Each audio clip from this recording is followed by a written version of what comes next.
जुल्फिकार अली भुट्टो की फांसी से मुतालिक सदारती रेफरेंस। सुप्रीम कोर्ट के जज जस्टिस अली महजर का इजाफी नोट जारी। इजाफी नोट में कहा गया, साबिक वज़ीर आज़म जुल्फिकार अली भुट्टो का ट्रायल आइन के आर्टिकल 4 और 9 के तहत इंसाफ के तकाज़ों पर पूरा नहीं उतरता था।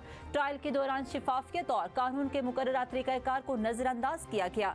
जस्टिस अली महजर ने नोट में लिखा, महज एक वादा माफ गुआ के बयान पर सजाए मौत सुनाना इंसाफ के बुनियादी असूलों के मुनाफी था। रिकॉर्ड के मुताबिक जजों की जाती जानिबदारी और पहले से कायम शुदा ज़हन ने मुनसिफाना फैसले की बुनियाद को शदीद मुतासिर किया। जस्टिस मोहम्मद अली महजर ने निशानदेही की कि पुलिस की जानिब से बंद किया गया केस मार्शल लॉ के दौर में बगैर कानूनी जवाज के दोबारा खोला गया। इजाफी नोट में सवाल उठाया गया कि गैर मुनसिफाना ट्रायल पर तौबा का मुखातिब आखिर कौन होना चाहिए। नोट के ख़िताम पर मिर्जा गालिब के शाह नकल फैसले को तारीख में एक गैर शुदा बाप करार दे दिया गया।